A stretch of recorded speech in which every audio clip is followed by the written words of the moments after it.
Héritage, succession, nous allons voir c'est quoi un quart en pleine propriété. C'est la question que vous m'avez posée. Je vais y répondre avec grand plaisir. Bonjour à tous, ici Sophie Vergès. Bienvenue dans cette nouvelle vidéo. Aujourd'hui, nous allons parler du quart en pleine propriété. Nous allons parler d'usufruit aussi. Et la quotité disponible, c'est quoi? Donc vous voyez du vocabulaire qui fait souvent défaut, évidemment, on le sait, dans le cadre d'un héritage, d'une succession. C'est complexe et c'est la raison pour laquelle je réalise ces différentes vidéos. Si vous avez des questions, n'hésitez pas à me les poser en bas de la vidéo, de liker, de partager cette vidéo si vous pensez que, évidemment, elle peut être utile à vos proches ou vos amis. Allez, sans transition, c'est parti. On va voir aussi, comment calculer le quart de cette pleine propriété, les avantages et les inconvénients aussi de la choisir. Allez, c'est parti. Alors, le quart déjà de pleine propriété, c'est quoi? C'est tout simplement la fraction du patrimoine du défunt que le conjoint survivant peut choisir de recevoir si le défunt laisse des enfants communs avec lui. Ce conjoint donc survivant devient propriétaire justement à part entière de 25% donc du quart des biens du défunt sans avoir à partager avec les autres héritiers.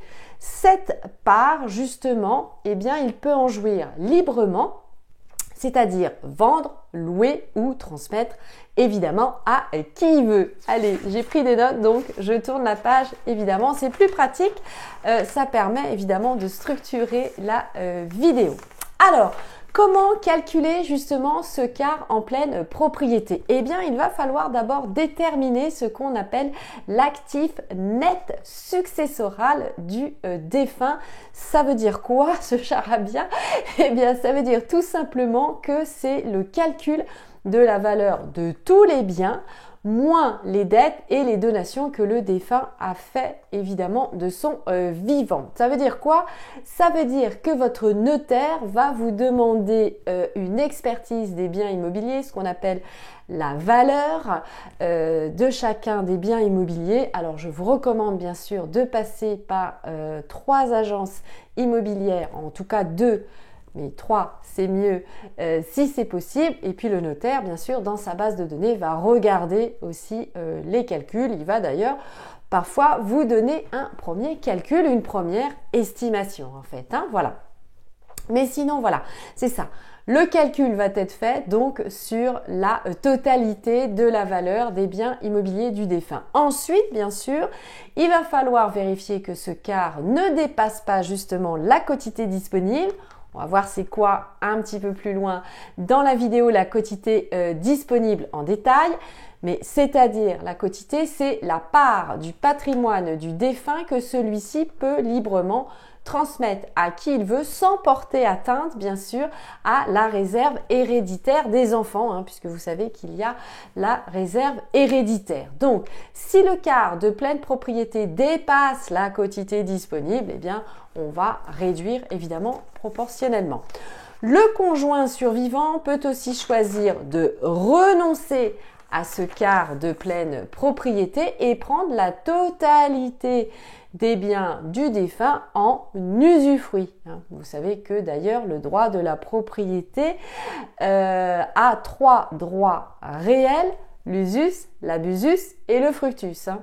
Ce sont des noms latins, bien sûr, pour dire l'usage, la vente, etc., et la perception, justement, des loyers. Donc là, sur l'usufruit, c'est le droit, justement, d'utiliser les biens immobiliers du défunt, d'en percevoir, comme son nom l'indique, les fruits, les revenus, bien sûr, puisque c'est ça aussi, mais sans en être propriétaire. Donc ça vous fait évidemment un démembrement de la propriété. Donc vous avez la nue propriété, c'est-à-dire les murs d'un côté et le contenu, c'est comme si vous aviez une boîte, le contenant, le contenu, là c'est pareil, vous avez les murs, c'est la nue propriété et à l'intérieur c'est l'usufruit.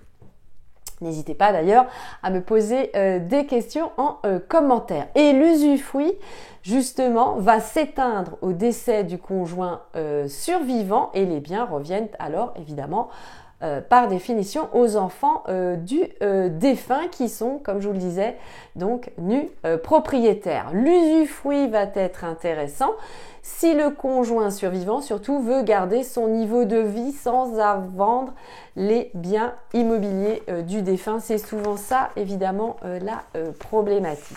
Voilà. Alors, ensuite, en question-réponse, eh bien, c'est quoi la quotité disponible? Donc, comme je vous le disais précédemment, c'est la part du patrimoine d'une personne décédée qui peut être librement transmise à des bénéficiaires choisis par le défunt dans son testament sans porter atteinte à la part réservataire, la part minimale justement réservée aux héritiers, cette part dit réservataire, je vais y arriver, pour les enfants bien sûr et ou le conjoint survivant. Elle varie bien sûr selon le nombre et la qualité des héritiers réservataires, comme son nom l'indique. Je vais vous donner 3 cas spécifiques. Si le défunt laisse par exemple un enfant, eh bien c'est la moitié de son patrimoine. 2 enfants, c'est un tiers. Et 3 enfants, c'est un quart de son patrimoine. Et bien voilà, vous savez tout maintenant sur le quart de la pleine propriété. Vous pouvez maintenant faire votre choix aussi, si cela évidemment vous arrive. N'hésitez pas à me mettre un petit commentaire, un petit coucou, ça me fera toujours plaisir de vous lire. Le fameux pouce bleu si vous avez aimé cette vidéo et puis la partager évidemment à qui vous voulez. Si vous avez un sujet que vous souhaitez que j'aborde dans une nouvelle vidéo, pensez évidemment à me le dire et bien comme ça, je le ferai pour vous également. En tout cas, prenez soin de vous, j'ai été ravie d'enregistrer cette vidéo pour vous. À très vite, je vous embrasse fort. Ciao, bye bye.